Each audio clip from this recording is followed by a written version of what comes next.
What's up? It's the Updated Weeb at sa video na ito ay tatalakayin natin ang Chapter 193 ng Jujutsu Kaisen.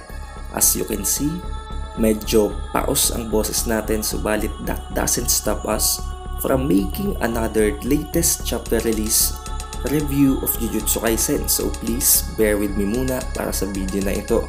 Huwag na nating patagalin pa at simulan na agad natin ang talakayan.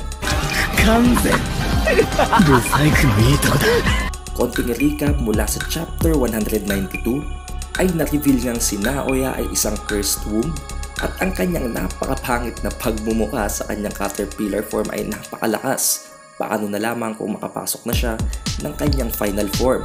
However, pumasok na siya sa pupa form in the previous chapter at sinuntok niya itong si Kamo no Ritoshi na dahilan kung bakit ito ay tumalsik ng napakalayo habang napuputol pa nga ang napakadaming trees sa kanyang tinatalsikan na trajectory. Kung nagugustuhan mo ang ating chapter reviews ay siguraduhin mo nang nakalike, nakasubscribe at na-ring mo na ang bell button para palagi kang updated and notified tuwing magkakaroon tayo ng bagong latest chapter reviews para sa Black Clover, One Punch Man at Jujutsu Kaisen. Then proceeding at the chapter at hand, may kikita natin sa cover page pa lamang ng chapter 193 si Naoya na nasa pupa form habang napakaraming tentacles or flesh strands ang lumalabas sa kanyang sleeves na nagsaserve na kanyang limbs na parabang ito ay ang kanyang paa at kamay.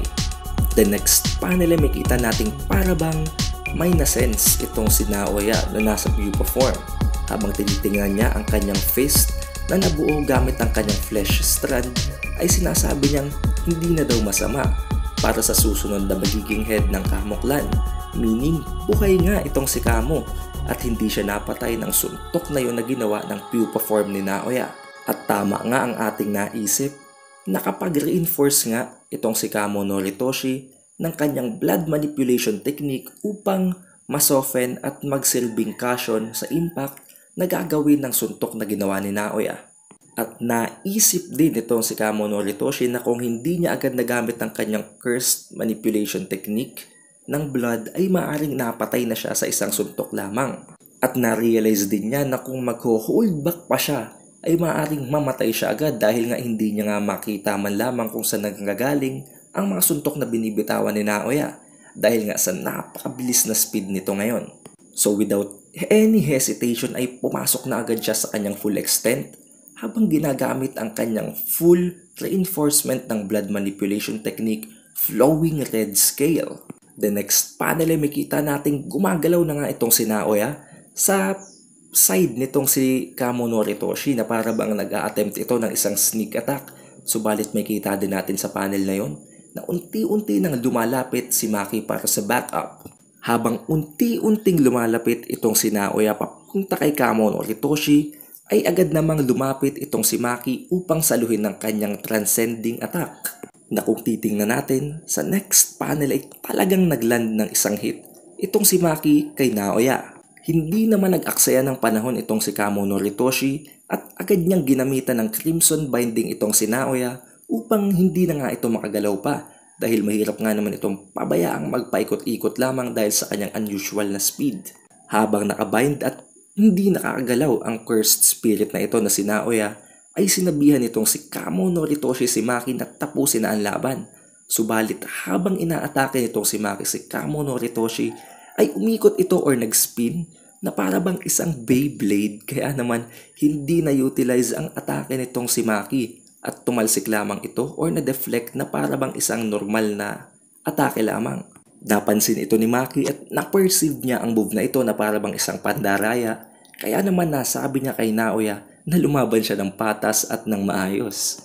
After ng ataking yon at after na makawala nitong si Naoya sa Crimson Binding ni Kamo no Ritoshi ay inexplain agad ni Maki kay Kamo na ang cursed spirit daw na ito ay ang mismong pagkatao ni Naoya na nag-turn into a cursed spirit subalit na-retain nito ang lahat ng kanyang memories at pagkatao magmula nang siya ay isang sorcerer pa. Habang sumasabat naman itong si Naoya at sinasabing kaya naman daw niyang mag-introduce ng kanyang sarili. Dahil dito ay nagtaka ng napakalalim itong si Kamo no Ritoshi dahil hindi din niya na-realize o naisip na maaring may isang cursed spirit na kayang mag-retain ng pagkatao niya ng gantong extent to the point na maging ang ignorance at memories ni Naoya ay na-retain pa rin kahit na siya ay isang cursed spirit na. Dahil sa presence na ito ni Naoya, naisip niya na ang presence ni Rika na cursed spirit na ngayon ay hawak ni Yuta Okkotsu ay mas reasonable since si Rika ay parabang may nakuha lamang na konting trait mula nung siya ay tao pa. Subalit itong si Naoya ay parabang isang literal na Naoya na nagpalit lamang ng itsura. At ang pinakamalaking bad news para kay Maki at para kay Kamo no Hitoshi, ang cursed spirit na Naoya na ito ay kaya ngang gumamit ng kanyang cursed technique, which means talagang pahihirapan nitong si Naoya, itong si Maki Zenin at si Kamo no Hitoshi sa kanilang laban dito sa Sakurajima Colony. Matapos yun ay makikita nating may isang parabang nagre-resemble ng isang kamay na nabuo ng strands of flesh na nanggagaling sa sleeves nitong si Naoya. Then after that ay nagkaroon na nga ng napakadaming frames o ng freezed air na dinadaanan ng cursed technique ni Naoya nung siya ay isang sorcerer pa. Ang mga frames na ito ay nag-appear sa harapan ni Maki habang binubunggo ng cursed spirit Naoya ang mga frames na ito ay kumekreate siya ng napakabilis na speed at napakalalakas na pagsabog na nag-overwhelm fully dito kay Kamo no Hitoshi at kay Maki Zenin. Dito daw ay talagang niu-utilize ng cursed spirit na Naoya na ito ang kanyang cursed technique. Habang fini-freeze niya ang mga air, ay agad niya itong sinusuntok ng kanyang fist na nagsha-shatter nito at nagke-create ng napakalalaking explosion at nag-a-add up pa nga sa kanyang speed.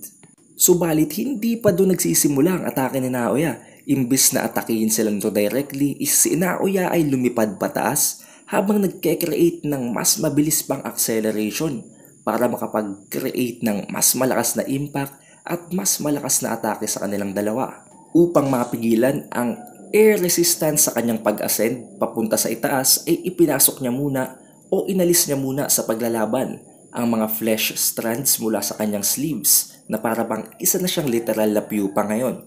Matapos yon ay nagsimula na ngang mag-accelerate ng napakabilis itong si Naoya habang siya ay unti-unting lumalapit upang mag-attempt ng attack kay Kamo no Hitoshi at kay Maki.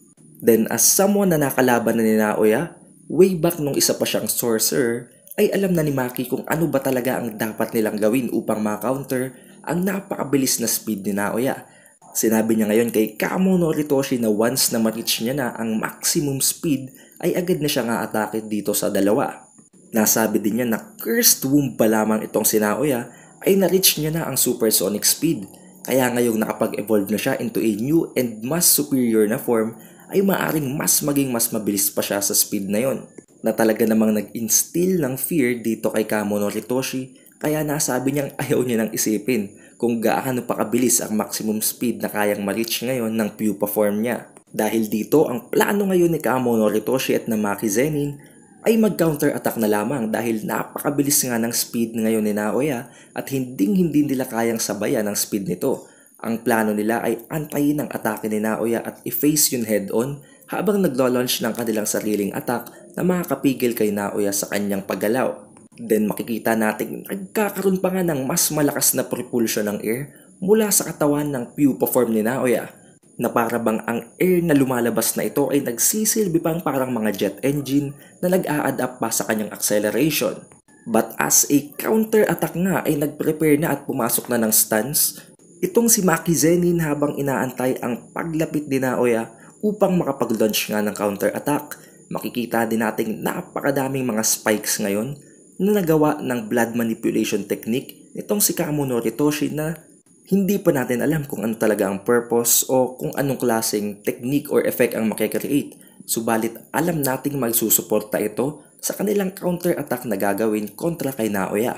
Then ito na nga, nagsimula na ngang umatake ang cursed spirit na Naoya in a very unusual and extraordinary speed to the point na maging ang mga lugar na hindi niya nadadaanan ay nasisira sa kanyang napakabilis na movement. Ang movement na ito ay hindi lamang umaatake agad, right away and directly papunta sa kalaban na si Maki Zenin at Kamo no Hitoshi, kung hindi nag-iikot pa sa loob ng kanilang battlefield sa Sakurajima Colony upang mag-gather up pa ng speed at magkaroon pa ng mas napakabilis at mas napakalakas na acceleration.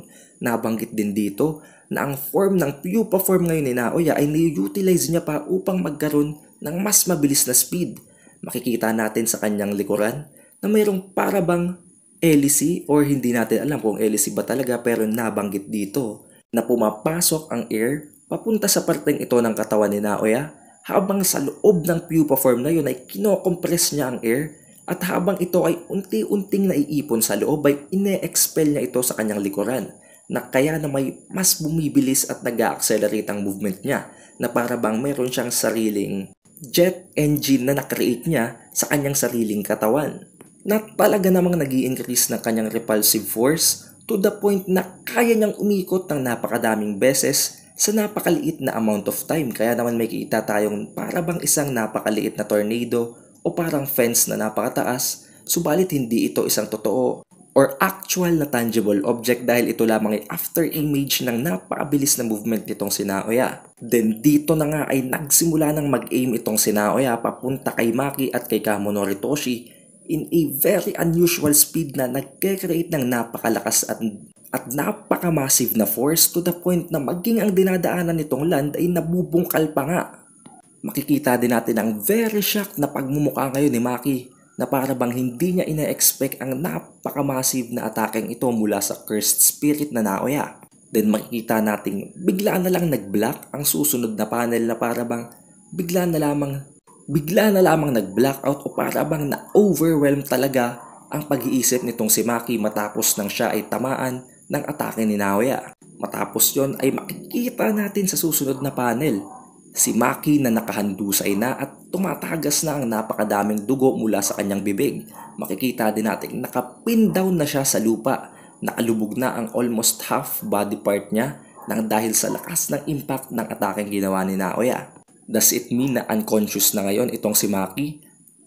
I don't think so since kung titingnan natin ang susunod na panel, makikita natin ang eyeball ni Maki na talagang nakamulat pa at nakatitig pa ngayon sa cursed spirit na maaaring hindi natin mapansin. Subalit kung titingnan nyong mabuti ang parteng yun ng mata niya ay makikita nyong ang pupil niya ay nakatingin pa rin kay Naoya. Dito ay nasabing ang amount ng speed na na-reach ng cursed spirit na ito na si Naoya matapos ang napakaraming preparation sa kanyang pagbibuild up ng acceleration ay umabot ng Mach 3 or around 2,700 to 3,700 miles per hour. At kung hindi nyo pa alam, ang Mach na unit ay nagre-refer sa speed of sound.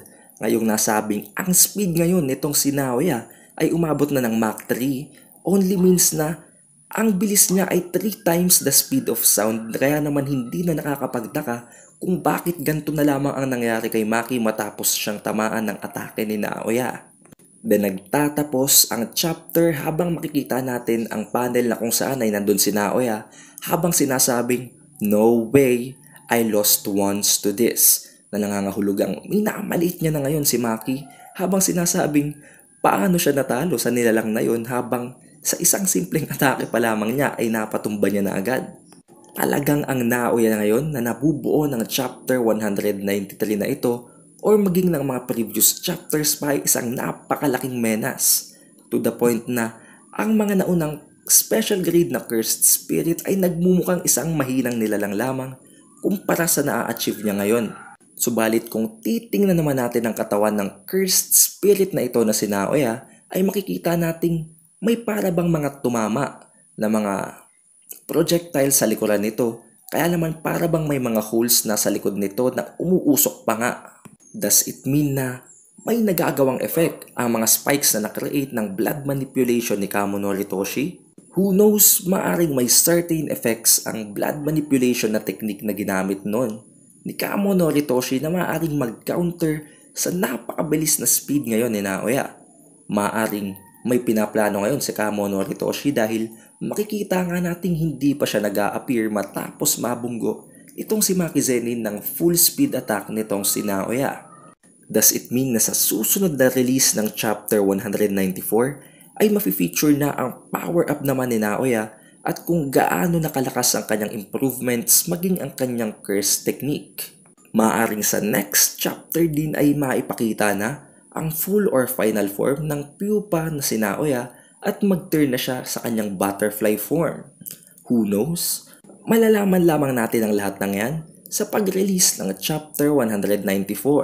Ngayon, kung nagustuhan mo ang chapter review natin na ito para sa Jujutsu Kaisen 193 ay siguraduhin mo nang nakalike, na-subscribe at na-ring mo na ang bell button para palagi kang updated and notified tuwing magkakaroon tayo ng bagong chapter releases tungkol sa One Punch Man, Black Clover at Jujutsu Kaisen. Muli, ito si Updated Weeb. I'll see you on the next one.